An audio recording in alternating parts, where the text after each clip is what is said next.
Hello everyone, स्वागत है आप सभी का आपके YouTube channel the exam tutorial पर।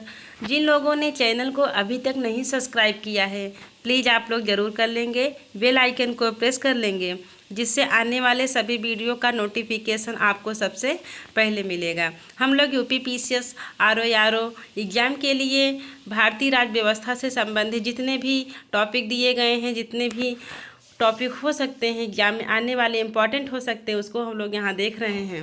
आज देखेंगे प्रारूप समिति। प्रारूप समिति क्या है? तो प्रारूप समिति को जो अध्यक्ष थे वो कौन थे? BR अम्बेडकर थे, डॉक्टर भीमराव अम्बेडकर।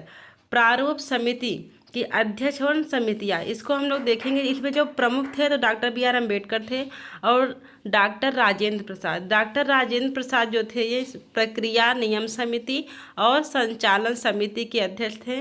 जवाहरलाल नेहरू जो थे यह संघ शक्ति समिति और संघीय संविधान समिति से संबंधित थे। आगे थे सरदार पटेल। सरदार वल्लभ भाई पटेल जो थे प्रांतीय संविधान समिति, मूल अधिकार समिति, अल्पसंख्यक और जनजाति समिति के जो अध्यक्ष थे यह सरदार पटेल जी थे। आगे हैं प्रारूप समिति। प्रारूप समिति का गठन कब हुआ था? तो 29 अगस्त 1947 को प्रारूप समिति का गठन हुआ था। कब हुआ था? 29 अगस्त 1947 को प्रारूप समिति का गठन हुआ था। इसमें कुल कितने सदस्य संख्या थी? तो 7 थे। अध्यक्ष को लेके, अगर अध्यक्ष को लेके काउंट करेंगे तो 7 और अध्यक्ष को छोड़ के करेंगे तो 6 होंगे। और प्रमुख कौन थे? डॉक्टर भीमराव अम्बेडकर थे। तो अध्यक्ष डॉक्टर BR अम्बेडकर थे। सदस्य कौन थे? कौन कौन थे? N गोपाल स्वामी अयंगर थे। कौन? N गोपाल स्वामी अयंगर, अल्लादी कृष्णा स्वामी अय्यर, अल्लादी कृष्णा स्वामी अय्यर थे। KM मुंशी थे। मोहम्मद सादुल्ला, BL मित्रा एवं DP खेतान थे। बाद में BL मित्रा का स्थान N माधव राव ने ले लिया था। कौन? N माधव राव ने। और DP खेतान का स्थान TT कृष्णाचारी ने ले लिया था। आगे देखेंगे संविधान सभा का चुनाव परिणाम में कुल कितनी सीटें थी? 296 सीटें थीं। तो प्रारूप समिति में इतना ही इम्पॉर्टेंट है कि इसके अध्यक्ष कौन थे? तो इसके अध्यक्ष थे डॉक्टर भीमराव अम्बेडकर। इसका गठन हुआ था 29 अगस्त 1947 को हुआ था और इसके 7 सदस्य थे।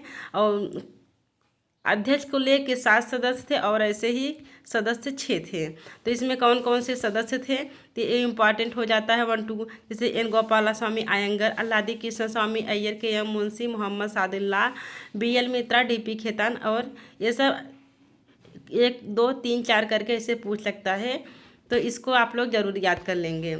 आगे संविधान सभा का चुनाव जो हुआ था उसका परिणाम कुल कितने सीटें थी? तो 296 सीटें थी। कब?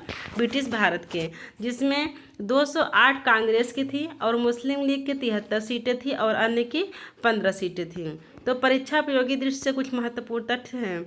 तो संविधान सभा की प्रथम बैठक की अध्यक्षता किसने की थी? तो डॉक्टर सच्चिदानंद सिन्हा ने किया था। और जवाहरलाल नेहरू ने उद्देश्य प्रस्ताव कब पेश किया था? तो 13 दिसंबर 1946 को किया था। क्योंकि संविधान सभा की प्रथम बैठक कब हुआ था? 9 दिसंबर को हुआ था और दूसरी बैठक 12 दिसंबर को हुआ था और उद्देश्य प्रस्ताव 13 दिसंबर को जवाहरलाल नेहरू ने पेश किया था। तो संविधान सभा के लिए चुनाव कब हुआ था? तो जुलाई अगस्त 1946 में हुआ था। और अंतरिम सरकार का गठन कब हुआ था? 2 सितंबर 1946 को अंतरिम सरकार की गठन कर दिया गया था। भारतीय संविधान कब लागू हुआ था? 26 जनवरी 1950 को भारतीय संविधान लागू हो गया था। और संविधान में कुल कितने सदस्य थे? 389 सदस्य थे। तो इसमें जितने भी इम्पॉर्टेंट फैक्ट थे तो आप लोग इसको देख लेंगे। यहाँ से आपको 1 2 क्वेश्चन जरूर मिल जाएंगे जो काफ़ी इम्पॉर्टेंट है। भारतीय संविधान कब लागू हुआ, इसे डायरेक्ट पूछ लेता है समीक्षा अधिकारी में, आरओ की एग्जाम में डायरेक्ट पूछ लेता है। तो भारतीय संविधान कब लागू हुआ? 26 जनवरी 1950 को लागू हुआ था। यहाँ से पूछ सकता है। उद्देश्य प्रस्ताव कब पेश किया गया था और इसके अध्यक्ष कौन थे? संविधान सभा की प्रथम बैठक की अध्यक्षता किसने की थी? प्रारूप समिति की स्थापना कब हुआ था?